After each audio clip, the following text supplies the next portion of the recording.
말씀드리겠습니다. 제가 이제 나머지 이제 강의는 준비를 많이 했는데 나중에 이걸 이제 또 기회가 되면 제가 다시 또 이렇게 말씀을 드리고, 그 중에서 제가 직접 조사했던 것은 이제 특히 2000년도에는 이제 90년도에는 이런 사고 조사했습니다. 목포 아시아나스 목포구에서 출하는 사고, 그 다음에 가장 제 인생에서 큰 사고는 바로 그 과암 사고입니다. 사고 당일날 229명이 사망을 하고 사고 후 29일 만에 한 명이 더 사망해서 230명이 그때 제가 사고 현장에 있었습니다. 그러면서 이 사고에 대한 조사, 그리고 사고 이후에 유가족 되신 분들에게 제가 알려주려고 하고, 또 유가족 되신 분들에게 반드시 사고 현장, 사고 사실, 분석 내용, 결과 보고서 먼저 알려주게 되어 있습니다. 그래서 그것도 제가 했기 때문에, 그것도 이제 그 소송 문제도 중간에 제가 유가족 되신 분들에게 이제 조언도 해드렸습니다. 그리고 이제 이 사고 이후에 그 다음에 이제 사고가 2000년도 들어와서는 여러분들 잘 아는 이제 김해 사고 2002년도 4월 15일 날 이때는 바로 129명이 사망해서 그 유가족 되시는 분들에게 제가 또 협조해 드렸습니다. 왜냐하면 유가족 되신 분들은 사고가 발생하면 사고 사실이 뭐냐, 원인이 뭐냐, 그리고 뭐를 개선했냐, 이런 부분이 굉장히 궁금해합니다. 그래서 그 부분을 제가 구체적으로 말씀을 드렸던 상황이고, 또 실질적으로 어떻게 보상 부분을 어떻게 하는 게 좋은지 제가 이제 실제로 좀 공무원이었지만은 이게 그분들에게 알려드렸던 사례가 있었습니다. 그 다음에 이제 이거는 이제 뭐 실제로 피해는 없지만은 이제 레이돔이 이제 떨어져 나간 사고, 그래서 휴어 사고를 하고, 또 이제 제주항공에서 여기 이제 파주 이탈한 사고, 그다음에 헬리콥터 사고조사위원회가 이렇게 출범이 됐습니다. 그래서 제가 과암 사고를 조사하면서 야, 이거 진짜 중요한 거구나. 진짜 중요한 게 사고조사 기관이 독립적으로 돼야 되는구나. 3년 반 동안 제가 조사한 다음에 바로 국회 쫓아다니면서 한 게 항공사고조사위원회를 만들었습니다. 그래서 만든 게 바로 2001년도 8월 달에 만들었어요. 그리고 이제 다시 철도에서 만들어서 지금 현재 항공철도사고조사위원회가 돼서 현재 활동하고 있습니다.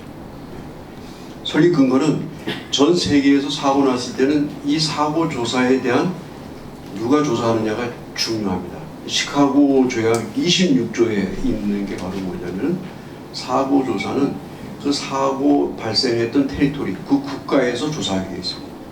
우리나라에서 만약 사고 났다, 우리나라가 조사합니다. 과암 사고 났다, 우리가 조사 못합니다.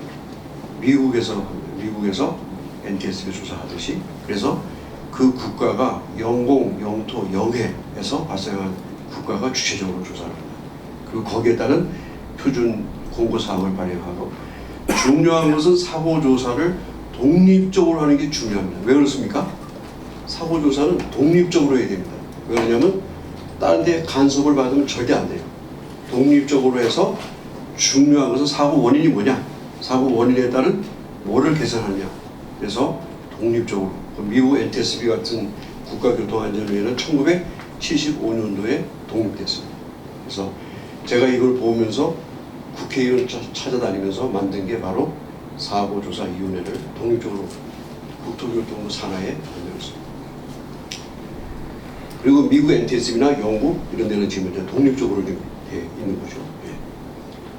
자, 그 다음에 왜 이 위원회라고 하는 이 부분은 중요한 것은 이 공공성이나 국제성이나 대형화가 발생되고, 그 다음에 사고조사는 굉장히 까다롭습니다. 블랙박스만 해도 엄청나게 까다롭습니다. 그래서 우리나라에서 최초로 제가 블랙박스 해독을 처음으로 96년도부터 했기 때문에 이번도 이제 사고 나는 부분에 대해서 좀 더 제가 말씀을 드리겠습니다. 어떤 이유로 해서 블랙박스가 작동이 안 되고 정확하게 여러분들이 알려드리겠습니다. 사고 특징은 바로 그렇습니다. 이 책임 당국에 대해서, 이 부분에 대해서 조사를 했을 때 책임 당국에 대한 개선 사항이 나와야 됩니다. 그래서 독립적으로 되어야 됩니다. 국토교통부에 대해서 독립적으로 해서 사고조사 원인이 뭐고 개선 사항이 뭐다, 이걸 독립적으로 적극적으로 하는 게 아주 중요한 요소가 됩니다. 그리고 임무는, 가장 중요한 임무는 바로 예방, 안전 확보입니다. 중요한 것은 사고 조사를 해가지고 누구를 처벌한다, 책임이 누구한테 있다, 이거를 가려내는 것이 아닙니다. 사고 조사는, 인베스티게이션은 중요한 것은 예방입니다. 예방. 이 사고를 통해서 어떤 거가 문제가 있었냐, 뭐를 개선하느냐, 이게 제일 중요한 요소입니다. 만약에 사고 조사에서 책임을 묻는다, 그것은 조사가 아닙니다. 인베스티게이션이 아니고 그거는 수사입니다. 수사. 프로세큐션. 그래서 우리가 하는 것은 사고를 통해서 예방하는 게 제일 중요합니다. 유가족 되신 분들도 뭐를 예방했냐, 이게 아마 큰 관심일 겁니다. 그래서 예방도 굉장히 중요하기 때문에 예방과 안전 확보를 해서 이게 사법적, 행정적, 거기서부터 안전이 독립되어 있는 게 간섭받지 않고 하는 게 중요하다고 말씀을 드립니다.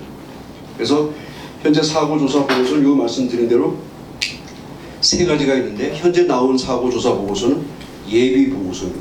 사고가 발생하고 한 달 안에 반드시 사고 예비 보고서, 우리가 프리리미너리 레포트라고 하는데, 이거를 미국 아이카오 국제민간항공기구에다가 보내줘야 됩니다. 법적으로, 국제법에 의해서 예비 보고서가 나와서 예비 보고서 나온 거를 제가 설명을 드리겠습니다.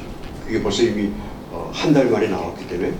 그리고 두 번째가 이제 사실조사 보고서, Factual Information Report입니다. 사실조사 보고서가 나올 겁니다. 그래서 사실조사 보고서가 나오면 그 다음에 하는 게 바로 뭐냐? 바로 이제 공청회입니다. 공청회, Public Hearing. 지금 이름이 이제 바뀌어서 조사 청문회로 합니다. Investigative Hearing. 그러니까 사실 조사에 대해서 확인하는 거죠. 이게 맞는지 하나씩 하나씩. 그때 지금은 원인 단계에 들어가, 원인 분석이 아니라 사실 조사 단계까지 아직까지 안 왔습니다. 그러니까 사실 조사 보고서가 나오면 아마 우리 유가족 되시는 분들에게 다 알려줄 겁니다. 그리고 조사 청문회를 할 거라고 저는 보고 있습니다. 우리 김해 사고 2002년도 발생했을 때 저는 조사 팀장 서기관이었습니다. 그때 저는 해운대에서 조사 청문회 공청회를 했습니다. 그래서 이번에도 아마 제가 볼 때는 반드시 할 겁니다. 그래서 조사 청문회를 통해서 사고 사실이 뭐냐, 그거를 확실하게 확인하는 단계입니다. 이제 그게 끝나면 그 다음에 이제 최종 보고서입니다. 최종 보고서는 원인 분석, 그다음에 개선, 대책까지 다 나오는, 그렇게 해서 안전 공고를 한다는 것이 되겠습니다. 자, 그다음에 법규 같으면, 우리나라 같으면 항공철도 사고 조사 법률이 있습니다. 이 법에 따라서 현재 사고 조사를 실시하고, 국제법은 우리 국제민간항공기구에서 얘기하는 아이카오, 바로 안엑스 부속서 13입니다.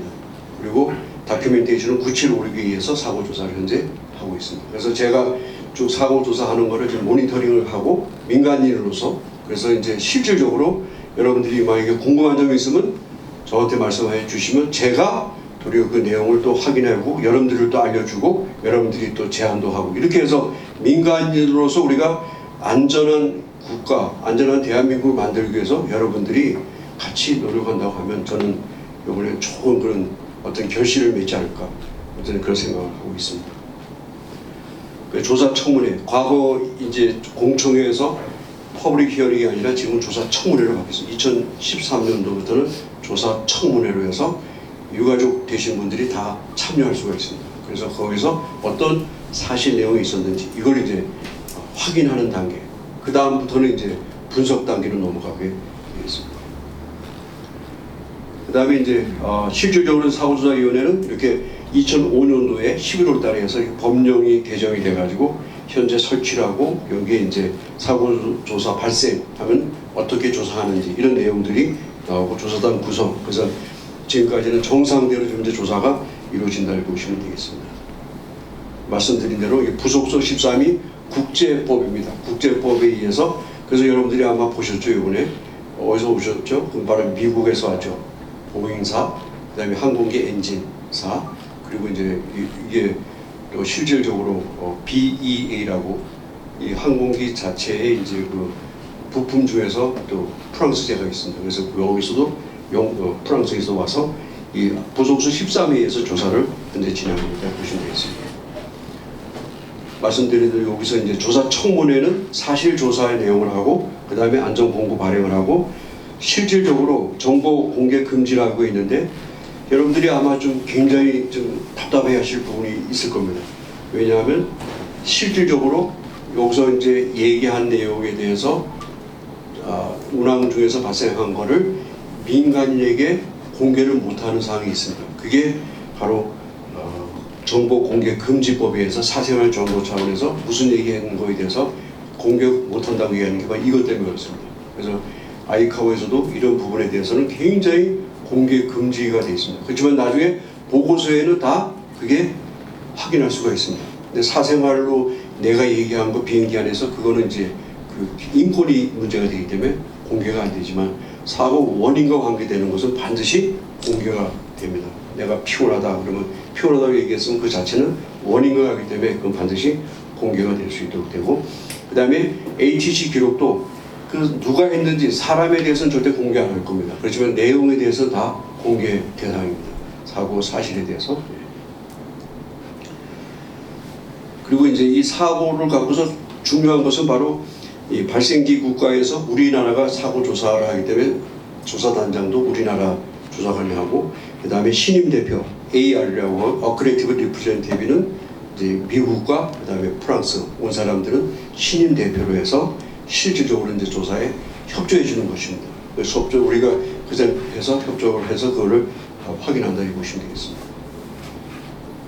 자, 그 다음에 이제 사고조사 보고서를 이제 나오게 되면 실질적으로 2,250km 이상 되는 항공기들은 다 애드랩이라고 하는 애드랩으로 해서 아이카오에다 다 통보하게 되어 있어요. 그래서 이 내용은 절차대로 하기 때문에 여러분들이 생각할 때 실질적으로 우리 조사위원회에서 이것은 잘 할 거라고 저는 보고 있습니다. 모니터링 저는 하고 있습니다.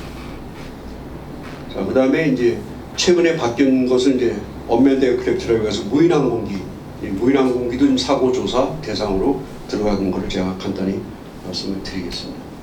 그리고 사고조사에서 결론에 중요한 것은 바로 사고 원인입니다. 그 cause of accident, 원인 플러스 마이너스 해놨죠. 그리고 기여 요소, contributing factor. 그러니까 사고 원인과 기여 요소 두 가지를 다 들어가야 되고 아니면 기여 요소만 들어가야 됩니다. 플러스 마이너스이기 때문에 여기 참고적으로 여러분들이 알고 계시면 되겠습니다. 그 다음에 이제 이 케어스는 바로 이제 그 유럽 이 보고서와 유럽의 데이터베이스에 다 또 등록이 되기 때문에 나중에 언제든지 확인할 수가 있다는 것을 말씀을 드립니다. 안에서 13이라고 하는 것은 바로 이제 국제적인 규칙에 의해서 조사를 진행되기 때문에 여러분들이 실질적으로 우리나라가 국제적으로 이 사고 조사에 대해서 상당히 등급이 높습니다. 레벨이 높습니다. 그렇기 때문에 그냥 실질적으로 대충 하지 않을 겁니다. 그래서 여기에 맞게 조사를 진행 중이다 하는 것을 말씀드립니다. 특히 사고조사의 국제법은 바로 이겁니다. 국제법은 사고조사 매뉴얼이 9756입니다. 이 사고조사 절차에 따라서 현재 조사가 진행됩니다. 운항, 정비, 그다음에 블랙박스 모든 것은 다 분야별로 이 9756에 의해서 조사가 진행된다 말씀드리고 우리나라는 위원회에 뭐가 있냐면 항공사고조사 매뉴얼이 있습니다. 이 절차에 따라서 현재 진행되고 있다는 말씀드립니다. 조직 인원에 대해서 여러분 요번에 좀 보셨죠? 바로 이제 이 부분은 이제 앞으로 좀 개선할 부분이 없잖아 있습니다. 위원장이 비상임이죠. 그러다가 이제 문제가 돼서 저도 이제 언론에 이제 얘기했습니다. 우리나라도 독립적인 기구로 NTSB처럼 해야 된다.